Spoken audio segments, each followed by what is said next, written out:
it begins subtly, doesn't it? She gazes at you, not as the man you truly are, but as the potential she envisions, the hero of her unspoken dreams. You sense it in her eyes. A spark of expectation, perhaps even longing. You believe you're being truly seen, but in reality, you're being evaluated, molded like clay in the hands of an artist whose vision eclipses your own. The masterpiece, it's never about youth, it's her fantasy. Carl Jung, the unflinching explorer of the human psyche, issued this warning not with gentle platitudes, but with the razor-sharp insight of one who delved into the depths of the unconscious. Jung once remarked, "The meeting of two personalities is like the contact of two chemical substances. If there is any reaction, both are transformed, and in relationships, this transformation often begins with unseen forces at play." Jung dedicated his life to charting the hidden realms of the mind, the unconscious forces that shape us without our knowledge. And in his revelations, he uncovered a profound, unsettling truth about women. They often fall in love, not with men, but with ideals, projections, illusions. The most chilling aspect, many remain oblivious to this inner theater. You think she's selecting you, but she's casting you in her personal drama puppet, tailored to her script. When you deviate from the role, she doesn't rewrite the play, she simply recasts the lead. As Jung explained in his work on archetypes, woman is compensated by a masculine element, and therefore her unconscious has, so to speak, a masculine imprint. This results in a considerable psychological difference between men and women. This difference manifests in the animus, influencing how relationships unfold. Jung termed this the animus, the inner masculine archetype dwelling within every woman. When immature or unchecked, it transforms into a despot, driving her to pursue perilous partners while dismissing the steadfast ones. It fuels irrational disputes, unwarranted dominance, and self-righteous judgments. Jung described it as a form of possession, where she acts not from authentic self, but from the shadows of her undeveloped masculine energy. He wrote, "The animus is the deposit, as it were, of all woman's ancestral experiences of manhood. Not only that, he is also a creative and procreative being, not in the sense of masculine sexuality, but in the sense of masculine creativity. And men, we fall prey because we've never learned to discern it. We conflate desire with genuine understanding, choice with true connection." Her assurances that you're different ring hollow, their lines from a script rehearsed since childhood. Consider how this plays out in everyday life. A woman might idealize a man as her protector, only to resent him when he shows vulnerability, not realizing it's her animus demanding perfection. When the illusion shatters, you're left reeling, questioning your faults. But the fault isn't yours. You merely ceased fitting her narrative. Jung's antidote. Individuation. The arduous journey toward wholeness. Self-integration. Yet, here's the stark reality. Most men evade this path. Conditioned to seek external validation, we allow others, especially women, to dictate our value. We cycle through roles, discarded when the novelty fades. Individuation demande confrontation. Unearth your buried insecurities, weaknesses, fractures. Stop faulting women for their blindness. Awaken to your own vision. As Jung knew, manhood isn't bestowed by selection, it's forged by self-choice. Worth isn't earned through affection, it's claimed in solitude. Alert, accountable, vibrant. In his words, individuation means becoming a single, homogeneous being, and, insofar as individuality embraces our innermost, last, and incomparable uniqueness, It also implies becoming one's own self. This process isn't quick. It requires patience and introspection.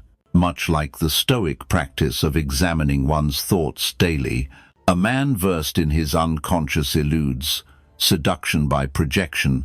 He authors his destiny, no longer a marionette in another's tale. Jung lamented the modern man's tragedy, not rejection, but the willingness to contort into acceptable forms. You label it compromise, partnership. Love Jung called it self-betrayal. Neglecting your psychic growth enslaves you to feminine projections, shaping you to desires she scarcely comprehends. You cease being a man and become a facade compliant, predictable, available until your essence erodes. Jung observed, the greatest burden a child must bear is the unlived life of its parents.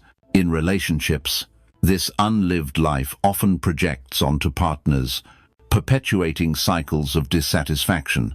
To break free, one must integrate the Animus, inner feminine, in men, which mirrors the Animus in its potential for disruption if ignored. Ironically, women detect this vacancy. What you deem ender obedience, reliability erodes attraction. The feminine, per Jung, gravis enigma, challenge, the indefinable. Full disclosure, without boundaries renders you mundane, expendable, yet the paradox persists. You'd sooner feign authenticity than embrace isolation. Jung insisted true freedom demands solitude, the death of false selves, birthing the genuine. Individuation is no stroll, it's a crucible, unveiling illusions others cling to for security. You'll perceive the masks, the deceptions, and they'll resent the mirror you become. As he put it, loneliness does not come from having no people about one, but from being unable to communicate the things that seem important to oneself. This loneliness is the price of awakening, but it leads to profound inner peace, aligning with Stoic virtues of self-reliance. Society often shields women from such introspection, praising their intuition as innate completeness. But Jung demurred. The unintegrated Animus poses grave peril, manifesting as false authority, projected onto men. She blames for her internal strife. You fancy yourself her rescuer, the anomaly who'll prove worthy through devotion. Yet projection pilfers reality, substituting mirages. Until both awaken, they waltz with phantoms, mutual accusations, veiling shared denial. Jung warned, the shadow can be realized only through a relation to a partner, and anima and animus, only through a relation to a partner of the opposite sex, because only in such a relation do their projections become operative. Thus, relationships serve as mirrors for growth, but only if we choose to look deeply. The cruel irony, her once idealized hero morphs into adversary, not for your evolution, but your failure to embody her myth. Jung deemed this inevitable sans mutual inner accountability. You weren't the deceiver.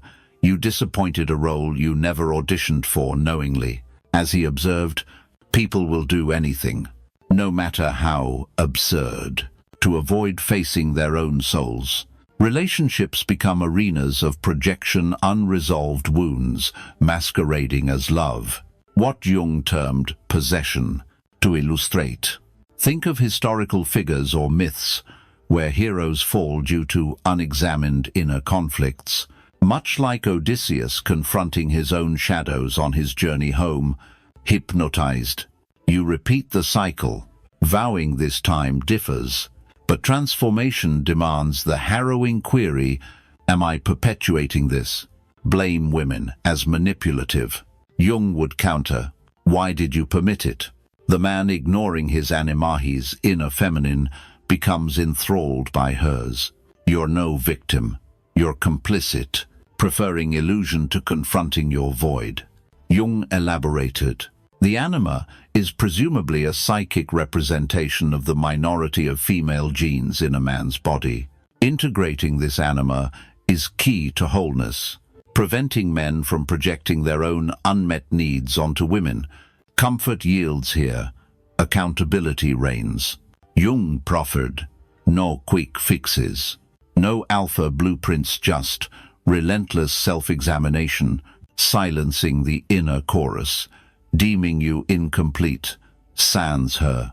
That voice resists, insisting on necessity, but Jung's legacy murmurs liberation. The self-sufficient man, unswayed by acclaim, is truly emancipated from projection, performance, tyranny. He stated, "One cannot individuate as long as one is playing a role to oneself. The convictions one has about oneself are the most subtle form of persona. Shedding these roles requires daily practice, akin to Stoic meditation on one's virtues and flaws. In this state, you're not aloof but authentic, magnetic, not from need, but independence. Paradoxically, women gravitate not to your utility, but your essence. You comprehend her, Odyssey, confronting her animus, illusions. You can't salvage her. You exemplify the path, a beacon for those willing to gaze." Jung noted, "The anima corresponds to the maternal eros, and the animus corresponds to the paternal logos.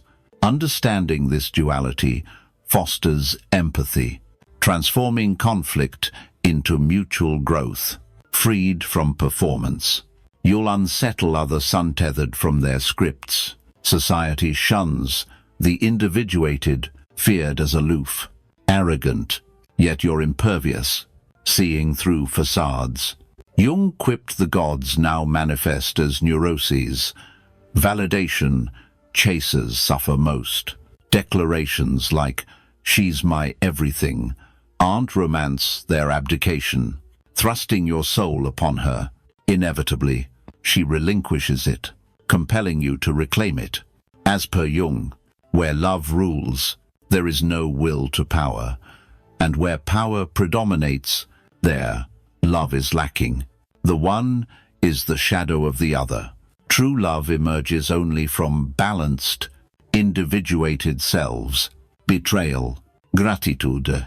The shatter unveils choice, bitterness or introspection. Jung urged the latter individuate, integrate your anima, cease pursuit, stand firm.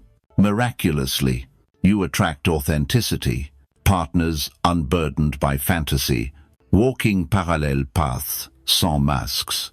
He emphasized, without the true masculine spirit and true feminine love within, no inner life exists. This inner harmony is the foundation for external connections. She won't idolize or complete you. She'll meet you as equals, raw, integrated, free. This love, Jung intimated, is rare, potent, not needy, but chosen, offering boundless from abundance.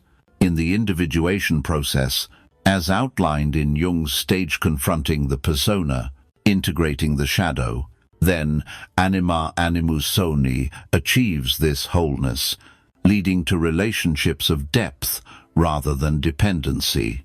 Most falter, settling for charades. But with valor-stripping illusions, you unearth self. Women evolve from validators to allies. Jung's legacy, a caveat against enslavement, to projections, a summons to individuation. Choose yourself unyieldingly. Become life's architect. Reflect on his words.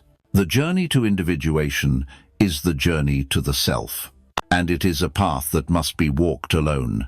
Yet it connects us to all. If this resonates, don't merely consume, act. Like, share with a brother in the shadows. Subscribe to Lab Stoic for more ancient wisdom illuminating modern paths. Together, Awaken, one soul at a time. Music.